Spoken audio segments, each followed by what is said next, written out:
2025. Tonight we're going to be talking about the Pope. He is dying. Russia and Trump have talked about what's going on in Eastern Europe. Zelensky was not there. There's been numerous MQ-9 Reapers, these drones that are flying over the cartels in Mexico. And the rift is growing larger between the West and the rising right movement, I guess, is the best way. So there's a lot of potential. We're in a calm right now, but I think there's a storm coming. So we're going to be covering it all. But yeah, Trump and Putin met, or no, Lavrov and Rubio, and yeah, so our big representatives met their big representatives and they talked. So hopefully something will come of it. I've never really understood why we have to demonize that country of Russia. Putin is no Boy Scout by any stretch of the imagination, but just like in World War II, keep your enemies close, you know. So we shall see. It's coming. Zelensky will hopefully be involved in the next one, but Trump says he's got a 4% approval rating. I don't know the truth of that, but I know there were polls that were out earlier that said Zelensky, the former defense minister, he would basically take it if it came down to a vote between the two. So we'll see. I don't know. I think after all that's happened in that country, they should be able to choose their leaders. So, yeah. All right, friends, I know it's late. We're going to get started here on the Crisis Report. We would appreciate it if you could hit that like button, do the subscribe thing. If you're new here, darken out the bell. And if you're not new here, be good to each other, okay, in the chat. All right, I don't got time to play babysitter because you're smarter than that, but there's a lot of highfalutin stuff going on. So here we go. Russia expects progress on economic talks with the United States in 2 to 3 months, according to Russian negotiators. United States Secretary of State Marco Rubio and Russian counterpart Sergei Lavrov met for talks in Saudi Arabia.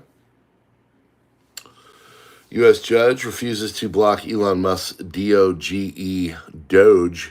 from accessing Education Department data. By the way, do you guys know who the judge was? Her name is Judge Chutkin, and she presided over some of the Trump stuff over the summer.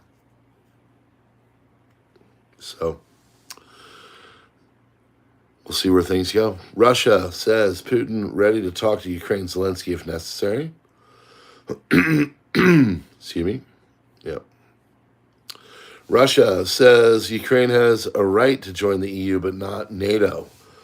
I got a frog in my throat, of course. I agree with that statement. I really do. You know, they want to join the EU, whatever.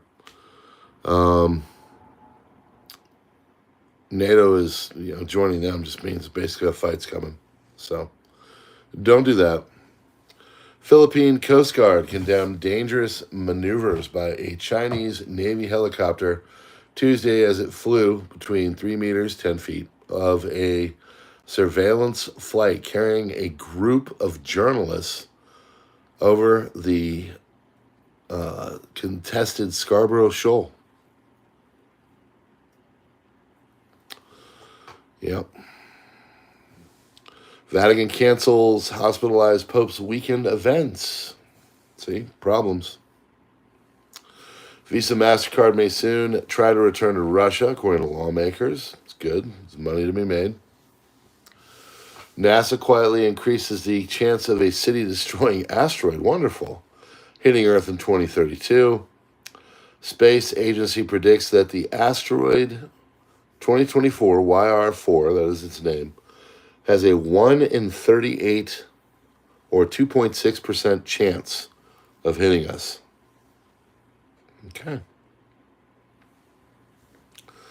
Top Social Security official steps down after a disagreement with Doge over sensitive data. Basically, you're paying everybody. You got what, like 15 people over the age of 125? Yeah. Might want to fix that. Breaking: CIA under President Trump has been covertly flying MQ-9 Reaper drones over Mexico to spy on drug cartels. Something's going on. Secretary of State Rubio says he's convinced that Russia is willing to engage in serious process to end the Ukraine war. I hope you're right. Russia told its U.S. Counterparts that it opposes any NATO member sending troops to Ukraine, according to Lavrov. So, there's their red line. What's ours? U.S. showed an interest in lifting sanctions on Russia, according to their Russian foreign minister.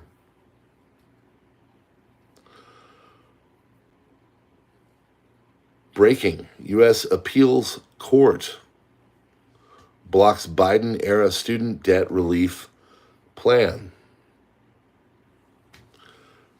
Anybody thinking that they're going to be buying off your college loans I think you got another thing coming. Polish president says he was assured the United States had no intention to reduce its troop size or presence. A few comments on the increased discourse in recent days after October 7th. I don't want to stay panic surrounding the possibility that the Egyptians will attack Israel in the immediate or near future. Strengthening of the Egyptian military is real and well-known problem which has been neglected by the IDF for years. Egyptians have been exceeded the scope of forces that the Camp David Accord allowed them to maintain in Sinai. First significant deviation occurred starting in 2013 and continued in waves until 2021.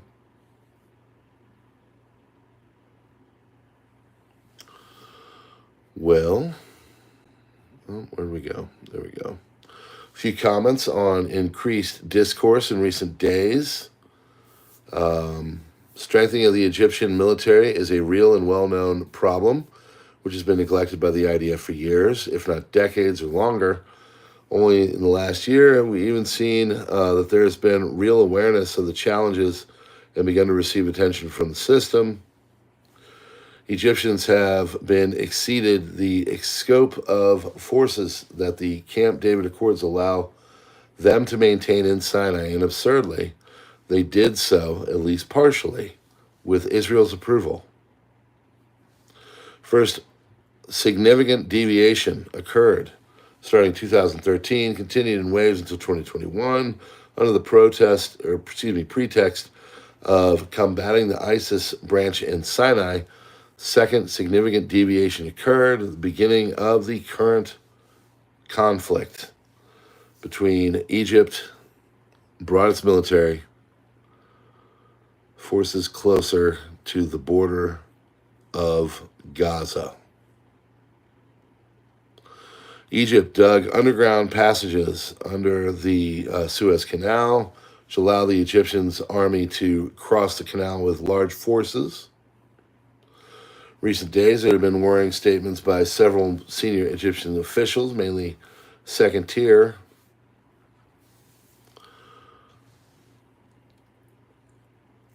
Statement by the Israeli ambassador to Washington, Yeshil Leiter, regarding Egypt's violations of the peace agreement and the increased presence of the Egyptian army in Sinai was made by him about 3 weeks ago, but has gained momentum online and in the surrounding areas.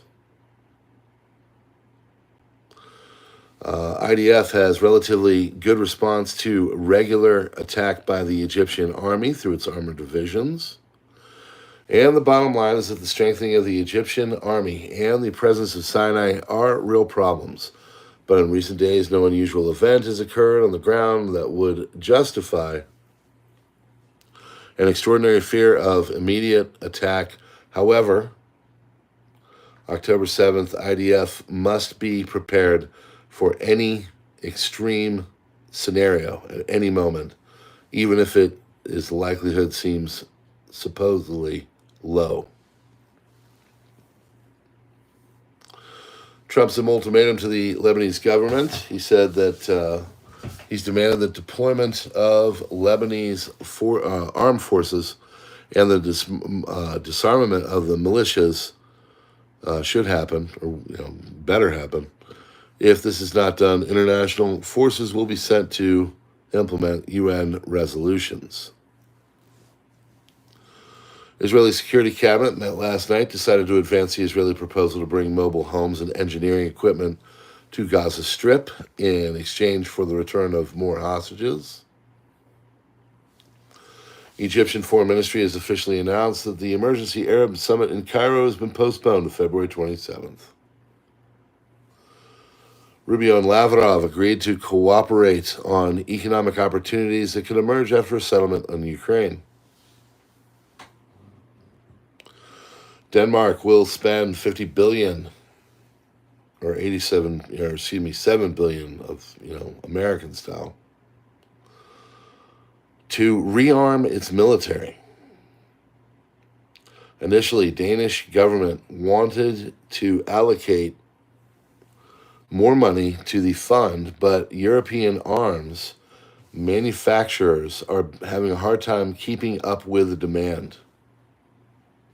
Should tell you everything you need to know, folks. This is how Turkey is helping Iran finance and rehab Hezbollah.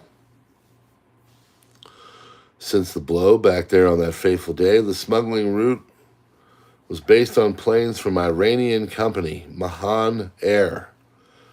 So basically they fill this crap up and send it away. But anyway, Israel, using intelligence information, located the route, threatened Lebanon that the main airport would be bombed. In response, Lebanon banned the landing of Iranian planes, which led to the riots by Hezbollah members outside of the airport and attacks on UNFIL. This is a TLDR. So, anyway, it's all on Substack, PrepperNow.substack.com. If you want to read all this, she wrote a small novella for us. So, breaking, NASA reports the probability that a major asteroid big enough to wipe out an entire city, 3.1% chance of that happening. Hopefully not. Carolyn Levitt says Elon Musk and Doge have been tasked with investigating deceased individuals and will receive Social Security payments, or the people are doing the Social Security thing, and he's going in there and making them stop. United States and Russia have forwarded a 3-phase peace plan to resolve the war in Ukraine. Number 1, implement a ceasefire. Number 2, holding elections in Ukraine. And number 3, signing a final agreement. So there you have it. Breaking ice was reportedly set on fire in Philadelphia. Okay? Ice is on fire. Hamas spokesman Hazim Qassem told Al Jazeera, "We expect to begin negotiations on the second phase despite Israeli procrastination after Trump's statements." So, forensic medicine, Abu Kabir will be declared a closed military area starting Thursday. United States Senate has voted to advance Kash Patel's nomination for FBI director. Lebanese President Joseph Aoun said that Lebanon is in talks with the U.S. and France, urging them to press for a full Israeli withdrawal. Russian Foreign Minister Lavrov declares his government will not tolerate NATO troops being in Ukraine and under any circumstances. IRGC Air Force Commander Amir Ali Hajizadeh. In the True Promise 2 operation, we targeted the Netzarim axis, Gaza, where the Israeli soldiers were stationed. Our nuclear program cannot be eliminated, and any attempt to target it means war. So if I were the West, I would be taking that very seriously. So, yep, True Promise 3. I got a feeling it's coming. Republican Senator Roger Wicker said that Russian President Putin must be executed. Okay. Pray for Pope Francis, says U.S. Vice President J.D. Vance. The Doge has met with Pentagon officials to plan cuts at the biggest U.S. department. President Trump and Elon Musk are going to sit down with Sean Hannity for an exclusive interview tonight, 9 p.m., Fox News Channel. President Trump and Elon sit down with Sean Hannity. That'll be a hoot. For an exclusive interview tonight at 9 p.m. on Fox News Channel. Breaking, Trump says United States auto tariffs to be around 25%. Okay. Judge has declined to block Musk Doge from assessing U.S. agency data. Trump administration is expected to begin layoffs in the Internal Revenue Service as soon as tomorrow. Good.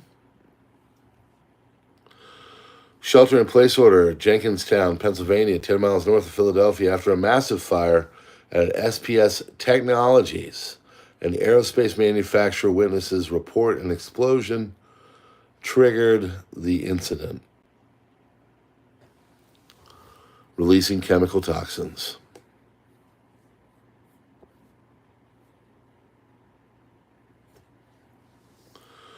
Church bells ring. People mourn Alex 14 when he was stabbed to death, a Syrian Islamist in Villach, Austria. Doge is going to axe 10% of NASA and NOAA's workforce as soon as the end of the day-to-day. I hope that's already happened. Breaking, Pope is rushed to resolve any outstanding matters ahead of his battle to succeed him as his health continues to deteriorate, sources revealed to Politico. Pope is working to cement his progressive legacy by appointing reformist allies to key positions within the church. Additionally, he has extended the term of ally Italian Cardinal Giovanni Battista Re as the Dean of the College of Cardinals. This is an update. According to two people familiar with the matter, Francis has been suffering from intense pain and has privately expressed certainty he won't make it this time. This is Pope. What's going on there? CIA under President Trump has been covertly flying MQ-9 Reaper drones over Mexico to stop the cartels.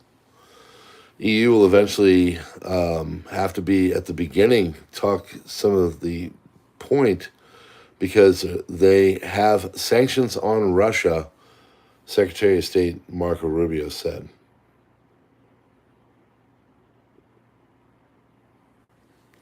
U.S. has sent Russia a request to approve Richard Norland for the U.S. ambassador to Moscow.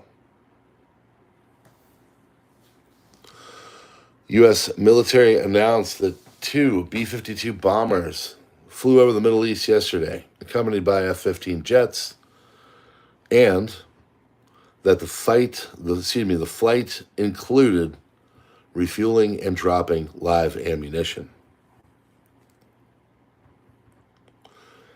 Uganda has invaded the DRC, the Democratic Republic of Congo.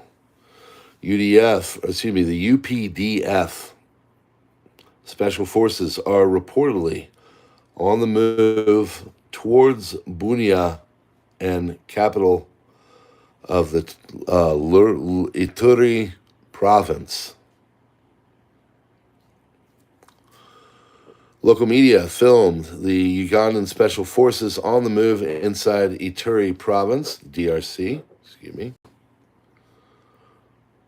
6 living hostages set to be released by Hamas on Saturday are Tal Shaham, Omar Shemtov, Aliyah Cohen, Omer Wenkert, Avera Mengistu. All right. And Hisham al-Said. Al-Said and Mengistu have been captive in Gaza for over a decade. Good Lord. Italian media is circulating a picture showing a rainbow over Gemelli Hospital, where the Pope is currently kept under medical supervision. Are they hinting at something? I don't know. Reports of Ukrainian drones over Moscow. Brazilian prosecutors charge former President Jair Bolsonaro.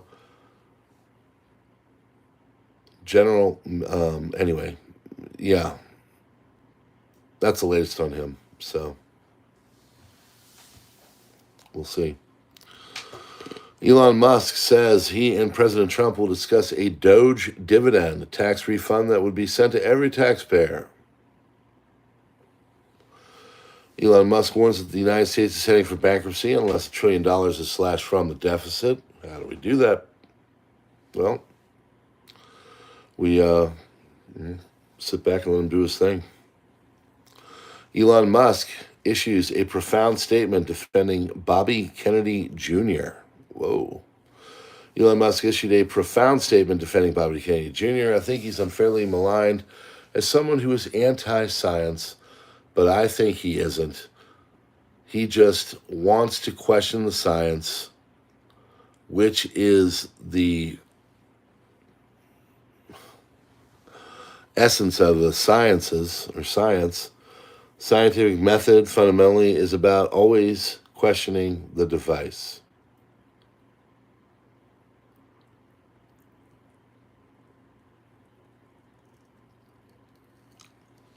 All right, sorry, real quick.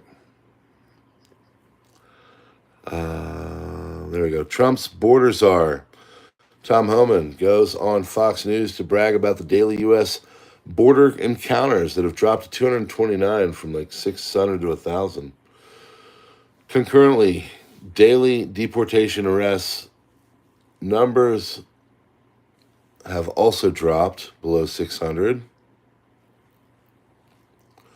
What the president did not find acceptable was an endless war in Europe, National Security Advisor Mike Waltz.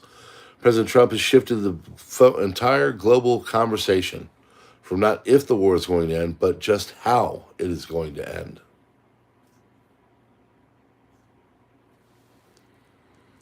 CIA is flying covert drones missions into Mexico to spy on drug cartels.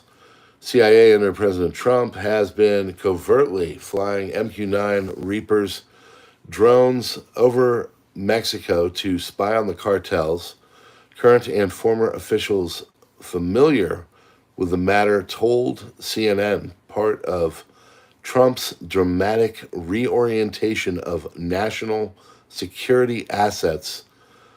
So the U.S. Southern border. Missions which have not been previously reported come as the Trump administration moves to treat international drug cartels as terrorist organizations, a designation that has been, anyway. MQ-9 drones used for the missions are not currently armed, but they are equipped with payloads to carry out precision strikes. The U.S. regularly uses them to target suspected terrorists in Syria, Iraq, and Somalia. So this is supposedly from CNN, but I don't see anything there. So, an Israeli on Channel 14 called for the killing of everyone in Gaza, including the one hostage. Can't make this stuff up. Close off Gaza. Don't let civilians leave, and strike them, even if it means killing our hostages. Annihilate everyone. Everyone. Megatron, all the way down.